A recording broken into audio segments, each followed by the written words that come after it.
सलातु वस्सलामु अला मन काना व आदमु बैनल माई व तीन अम्मा बाद फ़अऊज़ु बिल्लाहि मिनश शैतानिर रजीम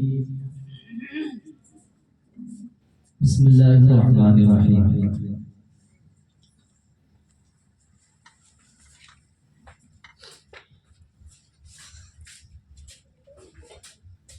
कुल्लु नफ्सिन ज़ाइक़तुल मौत। सदक़ल्लाहु मौलाना अज़ीम व बल्लगना रसूलुहुन नबियुल अमीनुल मतीनुल मुबीनुल करीम व नहनु अला ज़ालिका लमिनश शाहिदीन वश्शाकिरीन वल्हम्दुलिल्लाहि रब्बिल आलमीन।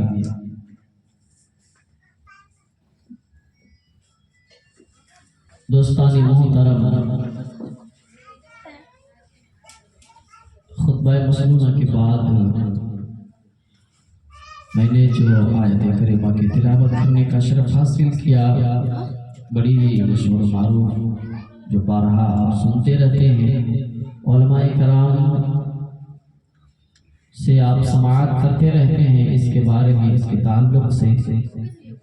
और वही आयत मैंने आपके सामने तिलावत करने का शरफ भी हासिल किया। और मेरे बाद हज़रतुल अल्लामा हज़रत अल्लामा मौलाना ज़ाकिर हुसैन कामिल साहब क़िबला की तकरीर भी होनी है, तो मैं चाहूँगा कि कम से कम वक्त में मैं आपके सामने से हट जाऊँ और हज़रत को जो है आपके रूबरू करा दें। तो आइए, जिस आयत करीमा की तिलावत करने का शरफ हासिल किया उस पर रोशनी डालने से कमल हम और आप मिलकर सारी कायनात की मरकज़ी अक़ीदत आक़ाए नामदार मदीने के ताजदार दोनों आलम के मालिक और मुख्तार जनाब अहमद मुज्तबा मोहम्मद मुस्तफ़ा सल्लल्लाहु अलैहि वसल्लम के बारगाह मुक़द्दस में अक़ीदत व मुहब्बत के साथ झूम झूम कर दुरूद व सलाम का नजराना पेश करते हैं। पढ़िए आवाज़ बुलंद, अल्लाहुम्मा सल्लि अला सय्यिदिना व मौलाना मुहम्मद मअलिल जूद वल करम ममअल इल्म वल हिल्म वल फिकर सल्लु अलैहि सलातु व सलाम दाइमन सरमदन अबदा सल्लल्लाहु अलैहि वसल्लम। शायद कहते हैं हबीबे किबरिया फख्रे जहां की बात करते हैं। हबीबे किबरिया फख्रे जहां की बात करते हैं और इस जमीन पे रहने वाले आसमां की बात करते हैं। हबीबे किबरिया फख्रे जहां की बात करते हैं और इस जमीन पे रहने वाले आसमां की बात करते हैं। और फरिश्ते तज़किरा करते हैं जन्नत में मदीने का। फरिश्ते तज़किरा करते हैं जन्नत में मदीने का। अरे ये तो देखो कि कहाँ के रहने वाले हैं और कहाँ की बात करते हैं। कहाँ के रहने वाले हैं, कहाँ की बात करते हैं। फरिश्ते कहाँ के रहने वाले अर्श, और वो बात कहाँ की कर रहे हैं, जमीन मदीने हुजूर के आस्ताने मुबारक। तो कहाँ के रहने वाले हैं, कहाँ की बुलंद आवाज़ से कहें, कहाँ की बात करते हैं। और आगे बढ़िए, हजरत जो भी इत्र के हवाले से शेख या आपको जो कुछ इन्होंने अभी जो बताया, मैं उस हवाले से भी बताऊं कि ये जिस्म फानी है, सजाने की जरूरत क्या है। ये जिस्म फानी है, सजाने की जरूरत क्या है। ये हुस्न दुनिया को दिखाने की जरूरत क्या है। ये जिस्म फानी है, इसे सजाने की जरूरत क्या है, और ये हुस्न दुनिया को दिखाने की जरूरत क्या है। अरे करो ऐसे अमाल कि रूह से खुशबू निकले, करो ऐसे अमाल कि रूह से खुशबू निकले। कपड़े में अतर लगाने की जरूरत क्या है, कपड़े में अतर लगाने की जरूरत क्या है, कपड़े में अतर लगाने की जरूरत क्या है। और क्या कुछ पढ़ रहा जो अब लग जो बेखौफ फाड़ दो छोड़ हम गुनाह के रास्ते से लौटे, बेखौफ गुनाह के रास्ते से लौटे, फितरत बदल ना पाए काबे से लौटकर। बेखौफ हम झूठे हैं गुनाह के रास्ते से लौटकर, और फितरत बदल ना पाए हम काबे से लौटकर। फितरत बदल ना पाए हम काबे से लौटकर। अरे किसी को क्या पड़ेगा फर्क तेरे वफा, किसी को क्या पड़ेगा फर्क तेरे वफा से। हंसते हैं लोग अब तो जनाजे से लौटकर, हंसते हैं लोग अब तो जनाजे से लौटकर। अज़ीज़ाने गिरामी, आज हमारा और आपका, बल्कि यूं कह लेना ही मुनासिब और बेहतर होता है कि जितने भी लोग मुसलमान कहलाने वाले, होना ना होना वो तो बात दूर की, कहलाने वाले कि हम मुसलमान हैं, हम मुसलमान हैं, इनका हाल क्या है जायजा लीजिए आप अपने मुआशरे का, पता कीजिए आप अपने गांव और समाज का कि आज अगर हम जनाजे में जाया करते हैं, कोई मर जाए, कोई इंतकाल कर जाए, तो हम और आप क्या करते हैं कि झूठ का जो है दिखाने के लिए 2-3 आंसू बहाते हैं, और जब जनाजे को उठाकर घर से लेकर जाया जाए कब्रिस्तान के ओर, जोर जोर से चिल्लाकर पुकारते हैं मेरे अब्बा है मेरे अम्मी, करते हैं ना, करते हैं। और जब जनाजा कब्रिस्तान पहुंच जाए, नमाज जनाजा हो जाए, तो वो घर वाले की क्या कैफियत है वो तो नहीं बता सकते, लेकिन लोगों का हाल ऐसा है कि कब्रिस्तान पहुंचकर जनाजे की नमाज को अदा कर वो इन सारी बातों को देखकर उसे ये समझ में आ गया कि जिस तरह आज हमने इसको उठाकर अपने कांधे पर कब्रिस्तान लेकर आए हैं, कल उसी तरह हमें भी कोई कांधे पर उठाकर कब्रिस्तान ले जाएगा, और इसकी तरह जनाजा पढ़कर लोग हमें भी कब्र के अंधेरे कोठरी में डाल देगा। उसके बाद भी हमारा क्या हाल है कि नमाज़े जनाजा क्या, जैसे ही सलाम फेरे अस्सलाम वालेकुम व रहमतुल्लाह, अस्सलाम वालेकुम व रहमतुल्लाह, तो हमारा हाल क्या होता है, क्या होता है कि हम भूल गए सारी चीजें, हम भूल गए हमें मरना है, हम भूल गए महशर की मुझे जवाब देना है। सारी चीजों को भूल कर लोग एक दूसरे से गप्पे लड़ाने में लग जाते हैं। ये का खेले वाली हो, ये वहां खेले वाली बना, गप्पे लड़ाने में लग गए, ये भी नहीं सोचा, और दांत बाटा निकाल करके हंसने लगते हैं कब्रिस्तान में, ईदगाह। ये नहीं सोचा आपने कि वहां पर हंसना भी मना है, वहां पर हंसना भी मना है, वहां पर बात करना भी मना है। अगर कोई जरूरत के तहत वो बात जो शरीयत हुक्म देती है अगर आपने पूछी और इस पर बात की तो ठीक है, लेकिन ऐसा तो करते नहीं हम लोग। क्या करते हैं आपस में जो है अपने घर के मसले को लेकर, घरेलू मसले को लेकर वहां पर जो है बात करने में शुरू करके 2-3 लोग मिल गया, बस शुरू हो गए। हज़रात गिरामी, हमने कभी ये नहीं सोचा कि ये बात करने के बदौलत हमें अल्लाह तबारक व तआला कहीं अजाब में मुब्तला न कर दे।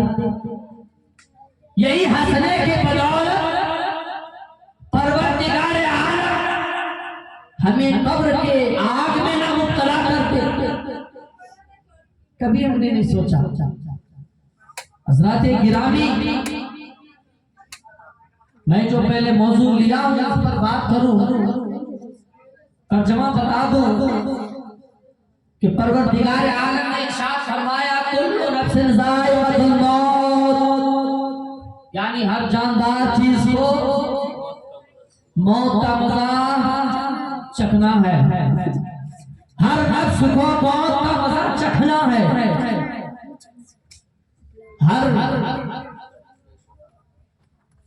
हर का माने क्या होता है?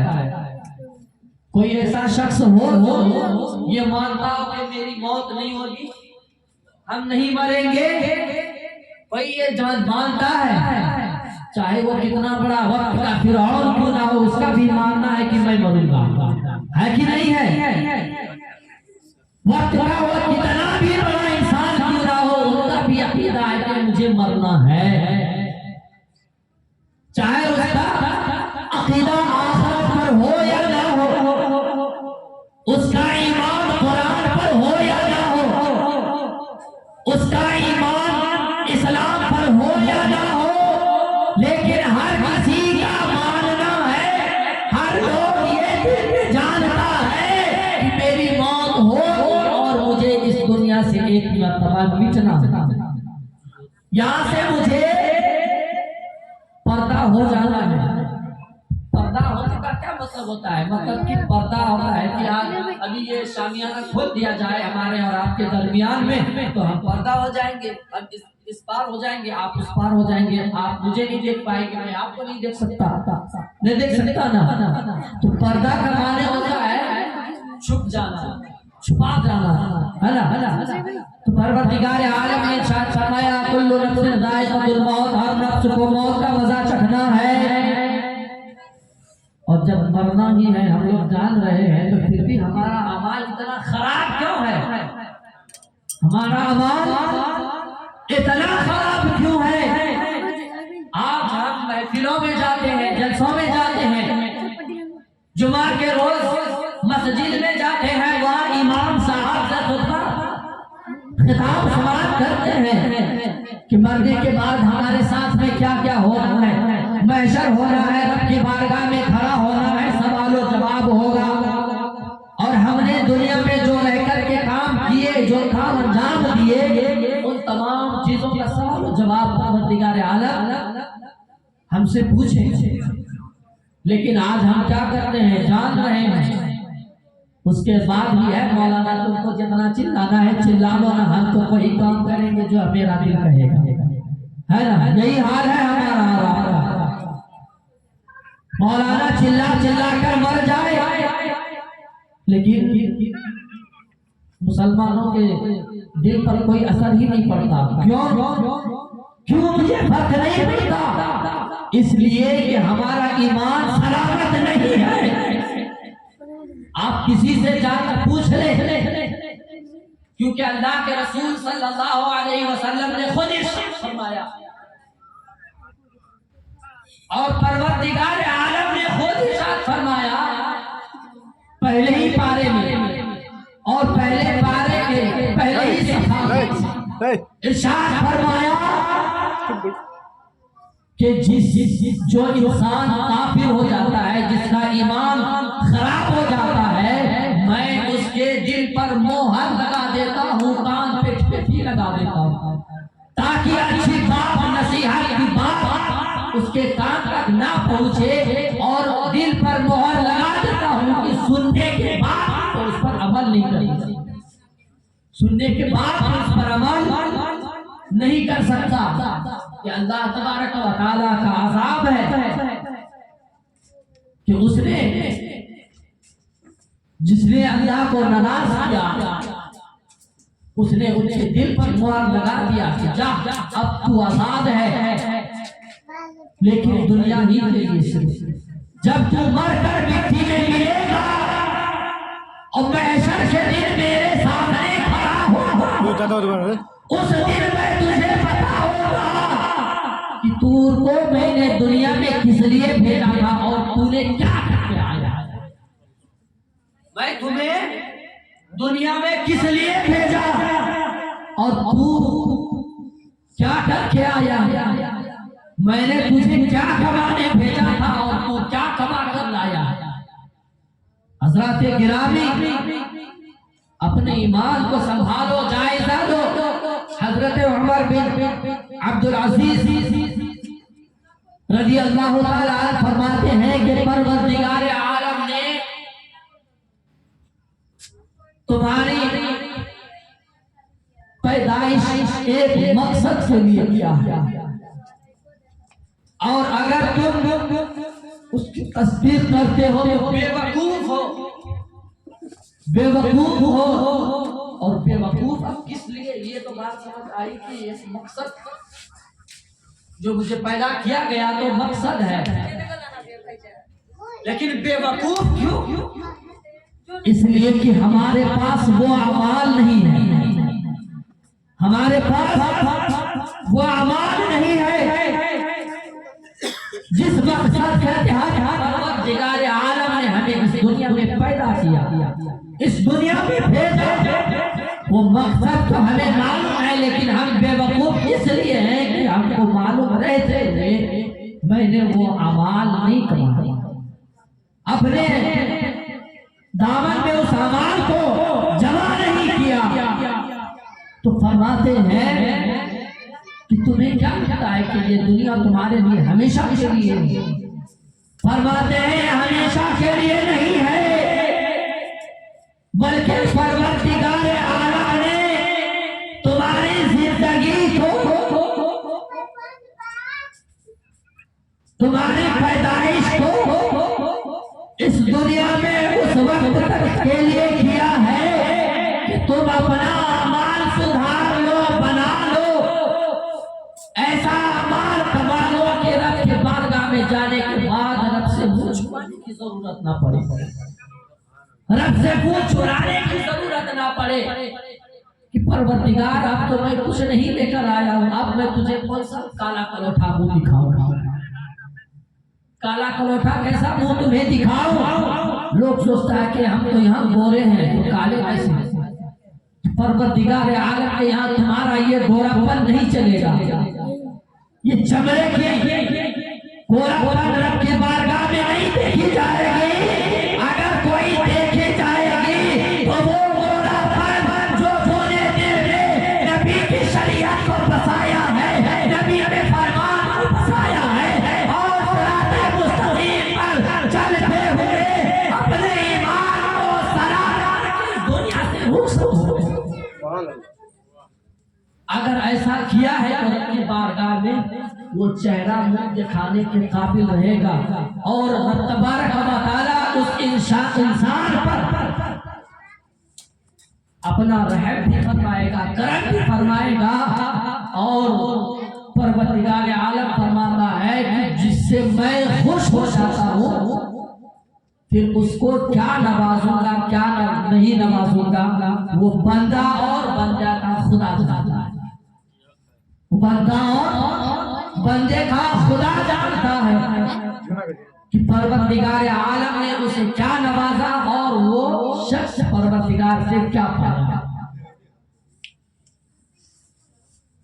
फरमाते हैं हजरत उमर इब्न अब्दुल अजीज रज़ियल्लाहु ताला अन्हु कि ये दुनिया तुम्हारे लिए हमेशा के लिए नहीं है, तुम जो इस दुनिया का खाना खाते हो वो तुम्हारे लिए क्या है जानते हो? फंदा फंदा। और जो पीते हो वो फांसी। जो पीते हो फांसी, खाना फंदा और पीते हो फांसी। ये एक दिन तुम्हें दबोच डालेगा। ये एक दिन तुम्हें दबोच डालेगी और ऐसा दबोचेगी कि तुम छटपटा कर भी नहीं, छटपटा भी नहीं सकते, पैर हाथ मारने से भी मजबूर हो जाओगे। तो फिर ए मुसलमानों, उस घर को याद करो ना, उस घर को याद करो ना कि जहां तुमको हमेशा हमेश के लिए रहना है। उस घर को रोशनी से भर दो ना, जिसमें जाने के बाद तुम्हारे लिए उसमें अंधेरा छाया रहेगा। उसके लिए रोशनी की तैयारी पहले ही कर लो ना।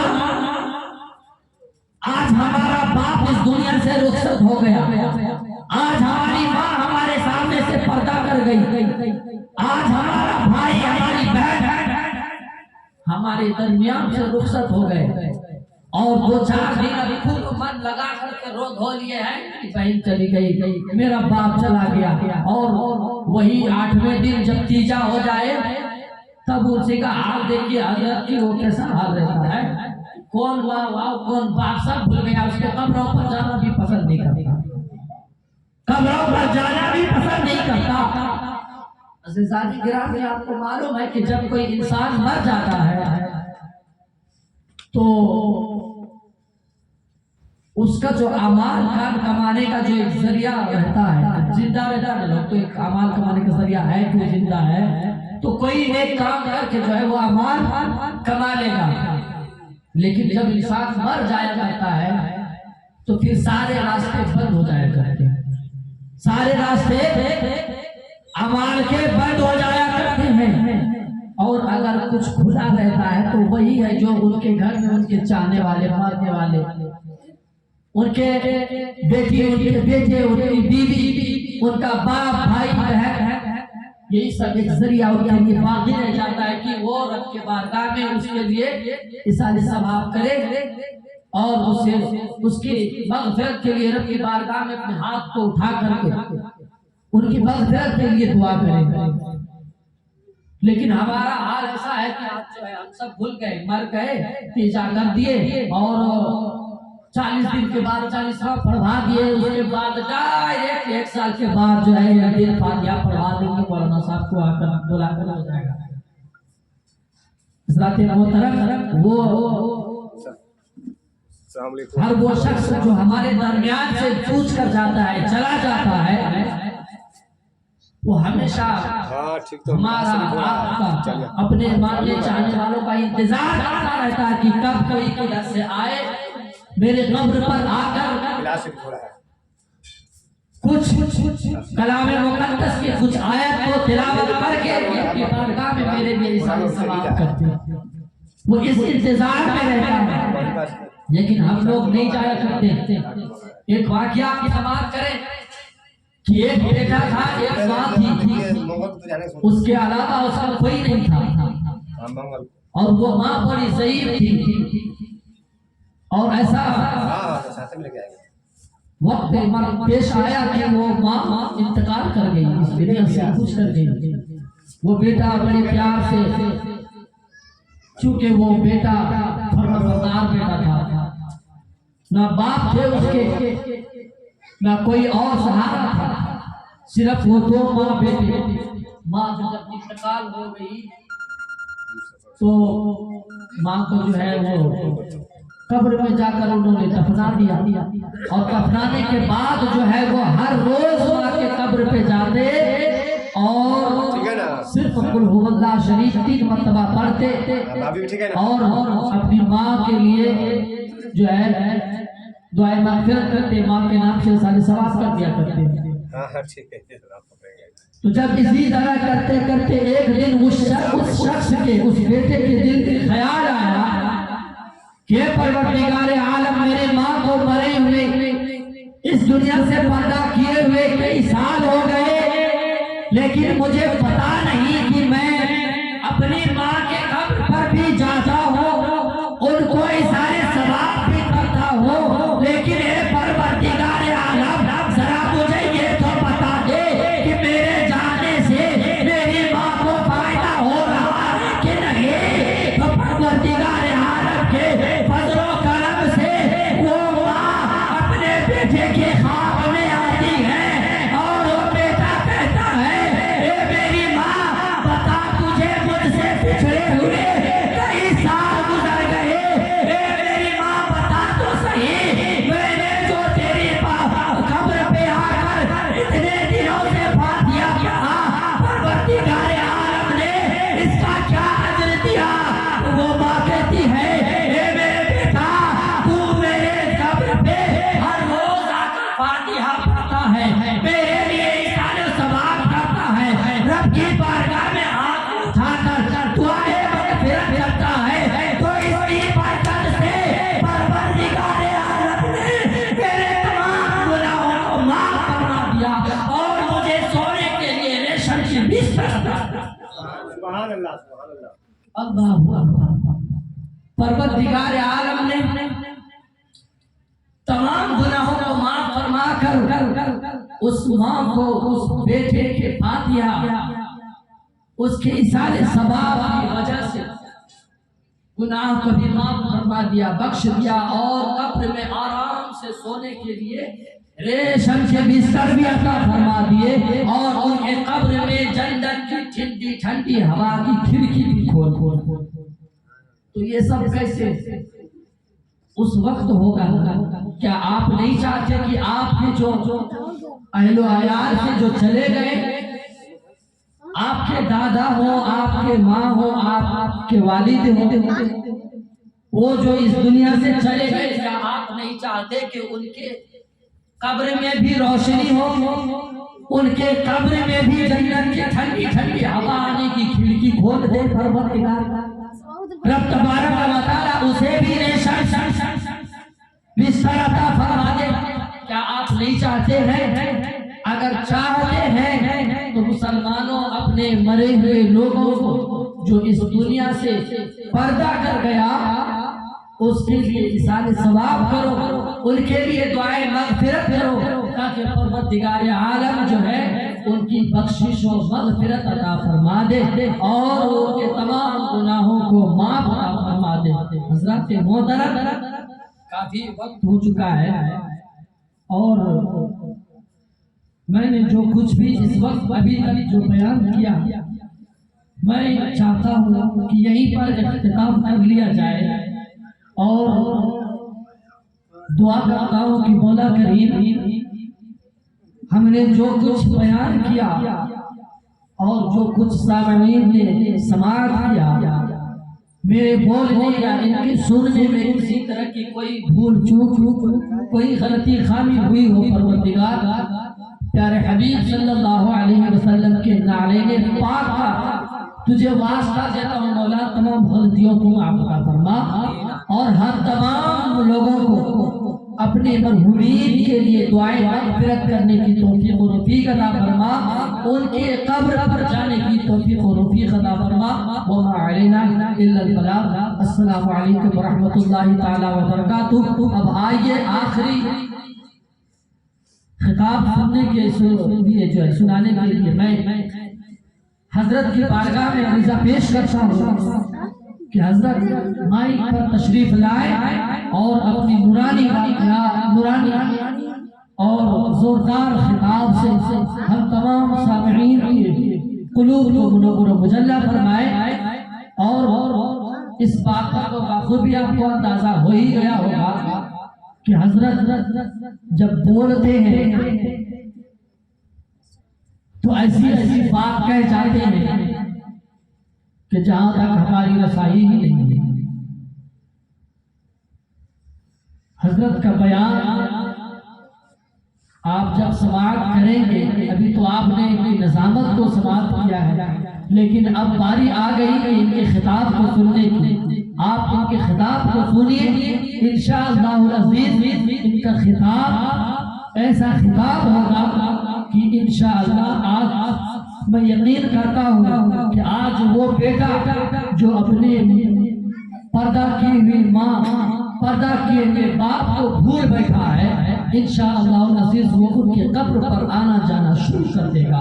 आइए हज़रत के इस्तक़बाल नारे तकबीर और नारे रिसालत के साथ कर लिया जाए।